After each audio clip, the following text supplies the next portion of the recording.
ആയുർവേദം എല്ലാവർക്കും താല്പര്യമുള്ള കാര്യമായിരിക്കും. പക്ഷെ ആയുർവേദത്തിലെ പഥ്യം അത് കേൾക്കുമ്പോൾ ചിലരുടെയെങ്കിലും നെറ്റി ചൊളിയും അല്ലേ? മിക്ക പേരിലും സംശയം ഉണ്ടാക്കുന്ന ഒരു കാര്യമാണ് പഥ്യം എന്താണെന്നും അതെങ്ങനെയാ വർക്കാവുന്നതെന്നും. നമ്മളുടെ ഒ പിയിലൊക്കെ വരുന്ന എല്ലാവർക്കും സംശയമാണിത്. അത് വേണോ, അതിന്റെ കാര്യമുണ്ടോ എന്നൊക്കെ. പഥ്യം നോക്കിയില്ലെങ്കിൽ അസുഖം മാറില്ലേ? ആയുർവേദ മരുന്നിന് എന്തിനാ അത്രയും പഥ്യം? പഥ്യം എന്ന് പറഞ്ഞാൽ നോൺ വെജിറ്റേറിയൻ ഒഴിവാക്കുക, അതൊക്കെയാണോ? ഇത്തരം ചോദ്യങ്ങൾ നമ്മൾ സ്ഥിരം കേട്ടുവരുന്നതാണ്. ഇതിനെ പറ്റിയിട്ടുള്ള ആദ്യത്തെ തെറ്റിദ്ധാരണ ചെയ്യാൻ പാടില്ലാത്ത എന്തൊക്കെയോ കാര്യങ്ങളാണ് പഥ്യം എന്നുള്ളതാണ്. പക്ഷേ ശരീരത്തിനും മനസ്സിനും ഹിതമായിട്ടുള്ളതും ചെയ്യാൻ പാടുള്ളതുമായിട്ടുള്ള കാര്യങ്ങളാണ് പഥ്യം. ആഹാരത്തിൽ മാത്രമല്ല കേട്ടോ പഥ്യം ഉള്ളത്, വിഹാരത്തിലുണ്ട്, അതായത് ആക്ടിവിറ്റീസ്.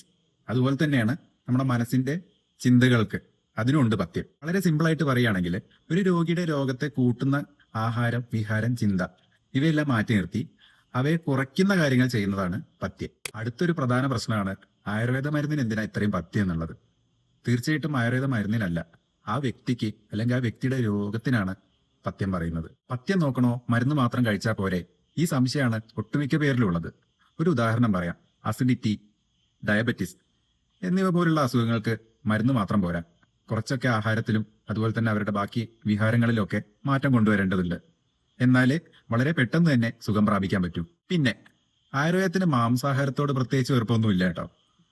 ചില അവസ്ഥകളില് മാംസാഹാരം കഴിച്ചിട്ടുള്ള പഥ്യവും നമ്മൾ പറയാറുണ്ട്, ഈ ധാതുക്കൾ ക്ഷയിച്ചിട്ടുള്ള അവസ്ഥയിലൊക്കെ. പലപ്പോഴും മാംസാഹാരം വർജിക്കണം എന്ന് പറയുന്നത് ആ വ്യക്തിയുടെ ദഹനശക്തിയെ കണക്കിലെടുത്താണ്.